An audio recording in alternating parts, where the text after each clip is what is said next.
Haleluya. Puji nama Tuhan. Kita berbangga punya Tuhan Yesus. Karena Dia adalah harta yang termulia dalam kehidupan kita sebagai orang-orang yang percaya kepada Dia. Mari cari Tuhan, temui Dia. Haleluya. Terpujilah nama Tuhan. Cari apa di dalam dunia? Cari apa di dalam dunia? Cari dunia tentu binasa. Cari Yesus yang penuh cinta. Cari apa di dalam dunia? Cari apa di dalam dunia? Cari dunia tentu binasa.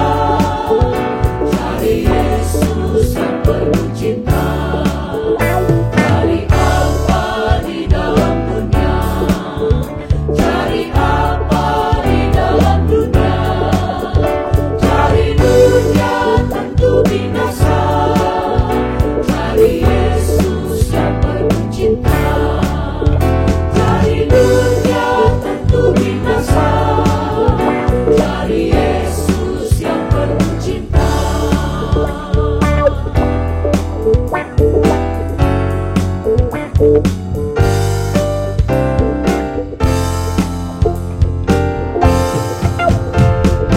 Harta di sorga, harta di sorga, harta dunia tidak bisa puaskan jiwaku. Aku sampai sorga, pintu terbuka. Saya punya harta di sorga. Harta di sorga, harta di sorga, harta dunia tidak bisa puaskan jiwaku. Aku sampai sorga, pintu terbuka. Saya punya harta di sorga. Harta di sorga, harta di sorga, harta dunia tidak bisa puaskan jiwaku. Aku sampai sorga, pintu terbuka. Saya punya harta di sorga. Saya punya harta di sorga. Saya punya harta di sorga.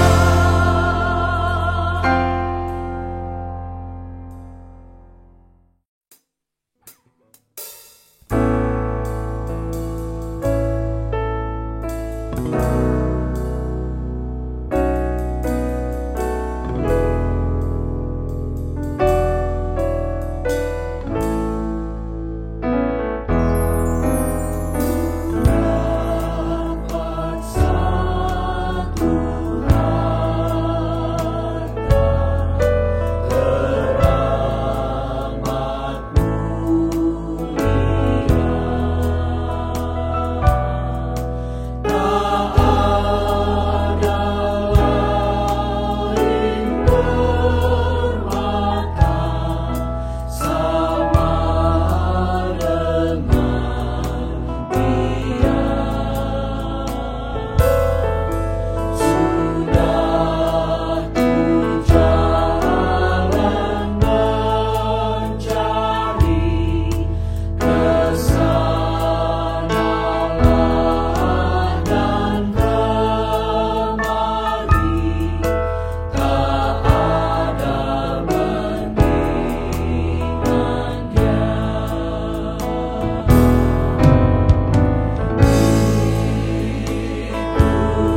Itulah Yesus, Juru Selamatku. Harta itu Yesus dan kehidupanku.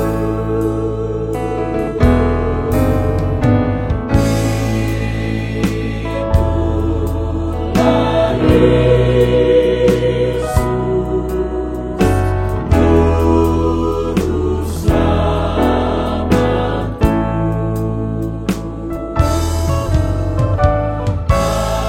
Harta itu Yesus.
Selamat berjumpa kembali. Kita akan sama-sama belajar daripada firman Tuhan dalam renungan saat ini. Tema yang diberikan adalah simpan hartamu di sorga. Terambil dari kitab Matius pasal yang ke-6 ayat 19 sampai ayat yang ke-21. Saya akan bacakan terlebih dahulu untuk kita semua dalam Injil Matius pasal 6 ayat 19 sampai yang ke-21. Dalam Alkitab kita diberi judul perikop ini hal mengumpulkan harta. Ayat yang ke-19 berkata, janganlah kamu mengumpulkan harta di bumi. Di bumi ngengat dan karat merusakkannya dan pencuri membongkar serta mencurinya. Tetapi kumpulkanlah bagimu harta di sorga. Di sorga ngengat dan karat tidak merusakkannya dan pencuri tidak membongkar serta mencurinya. Karena di mana hartamu berada, di situ juga hatimu berada. Puji Tuhan, Bapak Ibu, saudara-saudari yang dikasihi Tuhan, kita sama-sama sudah membaca ayat pokok dari tema ini. Dan cukup jelas ya bahwa dibandingkan antara mengumpulkan harta di dunia ini selama kita masih hidup di dalam tubuh jasmani ini, itu tidak dapat dibandingkan dengan kalau kita mengumpulkan harta di sorga. Yang jadi pertanyaan buat kita semua adalah bagaimana caranya kita bisa mengumpulkan harta di sorga. Kalau mengumpulkan harta di atas muka bumi ini tidak terlalu sulit, tidak terlalu susah untuk dipahami. Tetapi bagaimana mengumpulkan harta di sorga? Nah, saya teringat dengan kitab masih sama-sama di Injil Matius pasal yang ke-13 ayat yang ke-44 sampai 46. Matius pasal yang ke-13. Karena di sana ada satu perbandingan atau penggambaran tentang kerajaan sorga. Matius pasal yang ke-13 saya akan bacakan ayat yang ke-44. Firman Tuhan berkata, hal kerajaan sorga itu seumpama harta yang terpendam di ladang, yang ditemukan orang, lalu dipendamkannya lagi. Oleh sebab sukacitanya pergilah ia menjual seluruh miliknya, lalu membeli ladang itu. 45, demikian pula hal kerajaan sorga seumpama seorang pedagang yang mencari mutiara yang indah. Setelah ditemukannya mutiara yang sangat berharga, ia pun pergi menjual seluruh miliknya, lalu membeli mutiara itu. Ada dua komparasi di sini tentang harta di sorga, digambarkan sebagai sesuatu yang terpendam yang sangat berharga. Nah, kalau sesuatu yang terpendam itu harus diusahakan, harus dicari, harus digali, harus diperjuangkan. Ya, sama dengan segala sesuatu yang berbau sorgawi. Ya, kita harus berjuang, kita harus berusaha untuk dapat tetap memperoleh kerajaan sorga itu. Kita harus mengusahakannya. Ya, nanti kita akan lihat di bagian akhir bagaimana mengusahakannya. Kemudian di bagian kedua dari bacaan kita tadi, Matius pasal 13, dikatakan bahwa kerajaan sorga itu seperti orang yang menemukan mutiara. Nah, kedua komparasi ini dibandingkan pada saat menemukan kerajaan sorga atau harta yang terpendam atau mutiara yang digambarkan kerajaan sorga itu, ada usaha untuk menjual semua hal-hal yang sifatnya duniawi atau harta yang mereka miliki di dunia ini, ya, digantikan dengan harta kerajaan sorga ini. Nah, Bapak Ibu saudara-saudari yang dikasihi Tuhan, kita melihat bagaimana pentingnya kerajaan sorga itu, bagaimana pentingnya sorga itu, bagaimana pentingnya menabur untuk memperoleh harta di sorga. Nah, saya juga teringat kembali dengan kitab yang sudah tidak asing dalam 2 Timotius pasal yang ketiga. Saya akan bacakan buat kita semua bagaimana kita mengusahakan semuanya supaya kita dapat memperoleh harta di sorga. 2 Timotius pasal yang ketiga ayat yang ke-15 saya akan mulai. 2 Timotius 3 ayat yang ke-15. Firman Tuhan berkata, ingatlah juga bahwa dari kecil engkau sudah mengenal kitab suci yang dapat memberi hikmat kepadamu dan menuntun engkau kepada keselamatan oleh iman kepada Kristus Yesus. 16. Segala tulisan yang diilhamkan Allah memang bermanfaat, pertama untuk mengajar, kedua untuk menyatakan kesalahan, ketiga untuk memperbaiki kelakuan, dan untuk mendidik orang dalam kebenaran. Ayat 17-nya berkata, dengan demikian, sekali lagi, dengan demikian tiap-tiap manusia kepunyaan Allah diperlengkapi untuk setiap perbuatan baik. Ya, nah inilah yang harus terjadi dalam kehidupan kita bersama. Kita harus diperlengkapi untuk setiap perbuatan baik. Nah, perbuatan baik ini tidak didasari oleh pemahaman kita sendiri, tetapi didasari oleh pemahaman akan firman.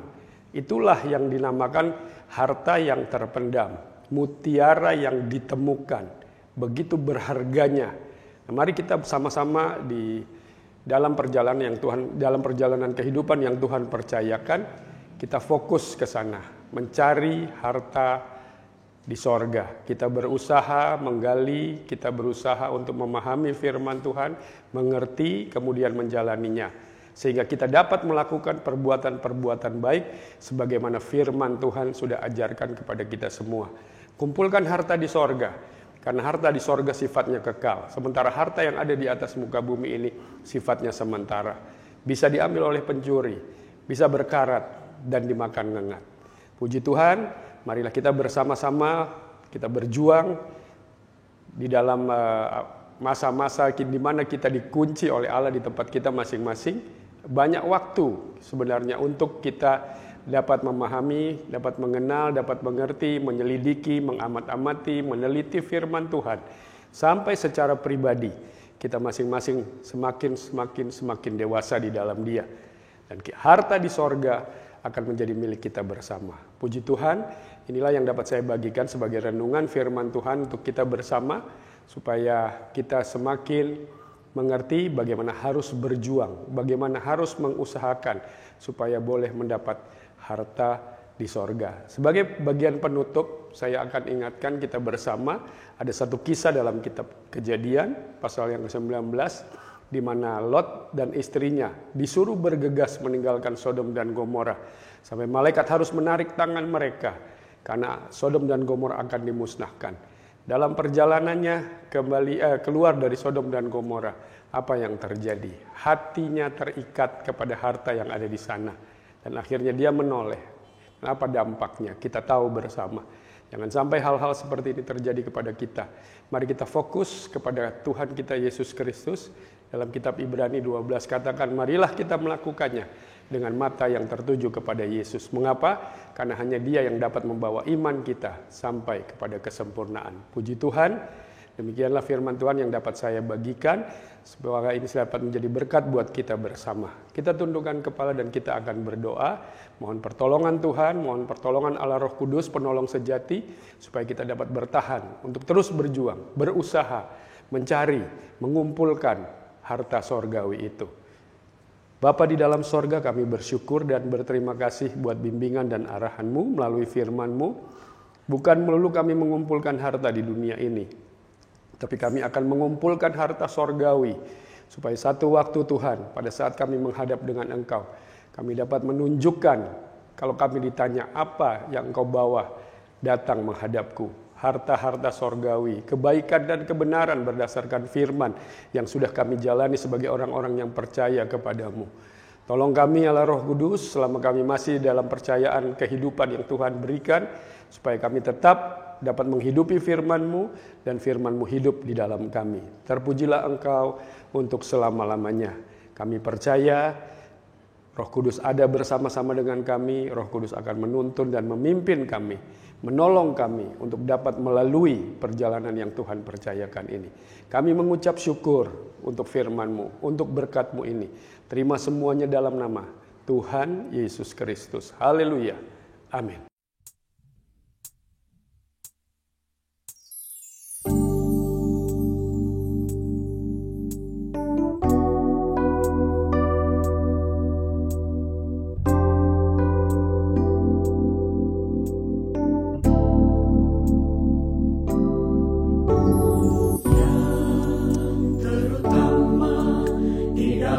Hidup ini meninggikan